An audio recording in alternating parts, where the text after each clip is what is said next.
प्रदेश के एक छोटे से गांव मधुपुर में एक गरीब किसान रामनाथ रहता था। गांव चारों ओर से खेतों और जंगलों से घिरा हुआ था। हवा में मिट्टी की सोंधी खुशबू रहती, लेकिन उस खुशबू से रामनाथ का मन अक्सर और भी बोझिल हो जाता। क्योंकि खुशबू कितनी भी अच्छी हो, अगर जीवन में अकेलापन हो तो हर चीज फीकी लगती है। रामनाथ की पत्नी सालों पहले बीमारी से चल बसी थी। उनका कोई बच्चा नहीं था।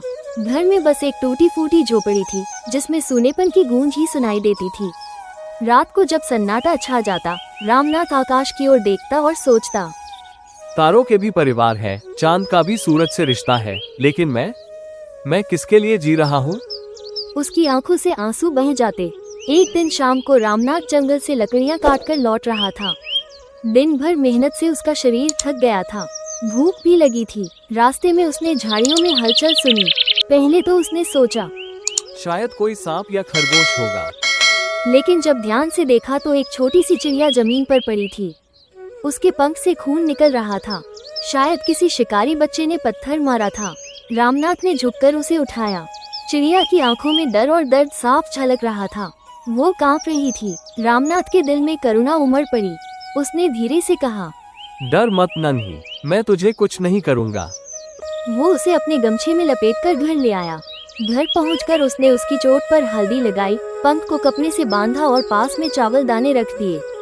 पहले दिन चिड़िया ने कुछ नहीं खाया, बस कोने में चुपचाप बैठी रही।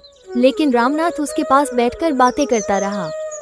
देख नन्ही, तू जल्दी ठीक हो जा, मैं तेरा दोस्त बनना चाहता हूँ। धीरे धीरे चिड़िया को भरोसा होने लगा। तीसरे दिन उसने पहली बार दाना चुगा और जब उसके गले से मीठी सी चहचहाहट निकली तो रामनाथ की आंखें भर आईं। वो बोला, अरे वाह, तेरी आवाज ने तो मेरी सूनी झोपड़ी में जान डाल दी। उस दिन से झोपड़ी में अकेलापन नहीं रहा। चिड़िया सुबह सुबह चहचहाकर रामनाथ को जगाती। वो हंसकर कहता, अरे अब तू ही मेरी अलार्म घड़ी है। गांव वाले ये देखकर हैरान होते कि एक बूढ़ा आदमी चिड़िया से बातें करता है।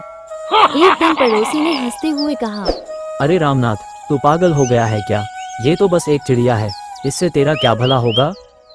रामनाथ मुस्कुराया और बोला, तुम्हारे लिए यह मामूली है, मेरे लिए ये परिवार है। जब मैं रोता हूँ तो यह चहककर मेरा मन बहलाती है, जब मैं हंसता हूँ तो यह और जोर से गाती है। पड़ोसी ने ताना मारते हुए कहा, अगर इसे बेच देगा तो अच्छे पैसे मिल जाएंगे। रामनाथ ने शांत स्वर में उत्तर दिया, पैसे से पेट तो भर सकता हूँ, लेकिन दिल खाली रह जाएगा। ये चिड़िया मेरी दौलत से बढ़कर है।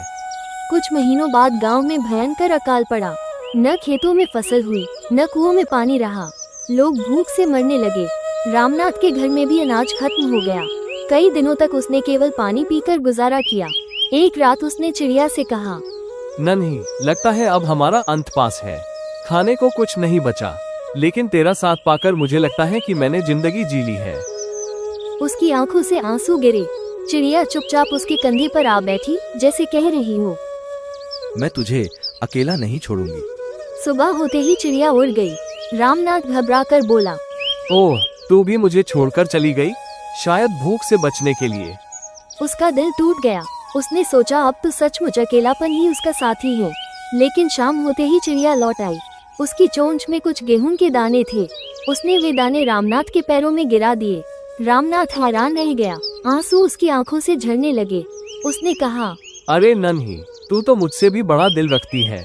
तू खुद भूखी रहकर मेरे लिए दाने लाई है। अगले दिन भी वही हुआ। चिड़िया कहीं से दाने चुनकर लाती और रामनाथ को देती। दिन बीतते गए। अकाल धीरे धीरे खत्म हुआ।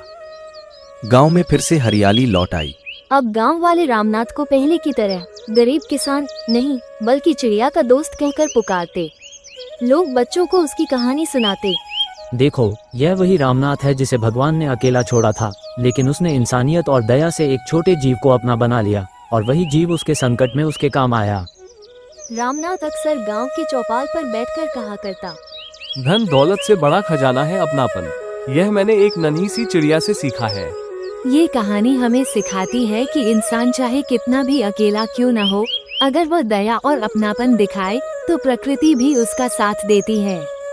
प्यार और दोस्ती का रिश्ता किसी भी सीमा में बंधा नहीं होता, वो इंसान और चिड़िया के बीच भी हो सकता है।